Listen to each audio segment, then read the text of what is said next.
Breaking చూస్తున్నాం. దక్షిణాఫ్రికాలో నిర్మాణంలో ఉన్న ఆలయం కుప్పకూలింది. ఈ ప్రమాదంలో 4 మృతి చెందారు. మృతుల్లో ఒకరు భారత సంతతి వ్యక్తిగా గుర్తించారు. క్యాజులా-నాటల్ ప్రావిన్స్ లో ఈ దుర్ఘటన జరిగింది. 4 అంతస్తుల్లో న్యూ అహోబిలం ఆలయాన్ని నిర్మిస్తున్నారు. శిథిలాల కింద మరికొందరు ఉన్నట్లుగా కూడా అనుమానిస్తున్నారు. ముమ్మరంగా సహాయక చర్యలు చేపట్టారు అక్కడి అధికారులు. మనం విజువల్స్ లో కూడా క్లియర్ గా చూస్తున్నాం. Exclusive visuals. ఏదైతే నిర్మాణంలో ఉన్నటువంటి ఆలయం కూలిపోవడం, అది కూడా అక్కడ ఉన్నటువంటి వాహనాల మీద కూలిపోయినటువంటి సిచ్యువేషన్. ఇప్పటికే 4 చనిపోయారు. ఆ 4లో ఒకరు భారత సంతతికి చెందినటువంటి వ్యక్తి అంటున్నారు. అఫీషియల్ గా 4, ఒకవేళ ఇంకా శిథిలాలను తొలగిస్తే మరికొంతమంది ఉండొచ్చేమో అన్న అనుమానాలు కూడా వ్యక్తం చేస్తున్నారు అక్కడ అధికారులు. ప్రజెంట్ అయితే సహాయక చర్యలు అయితే ముమ్మరంగా సాగుతున్నాయి.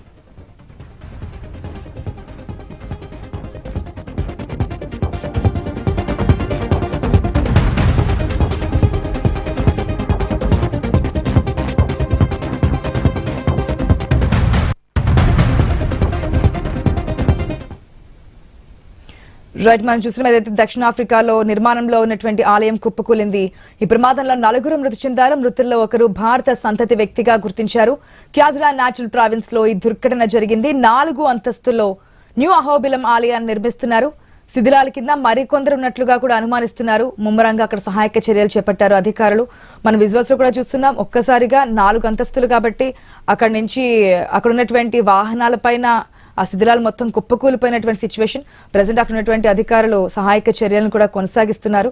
ఒకసారి శిథిలాలన్నీ కూడా తొలగించిన తర్వాత ఎంతమంది చనిపోయారు, ఎవరెవరు ఉన్నారనేది కూడా అఫీషియల్ గా ప్రకటించే అవకాశం ఉంది.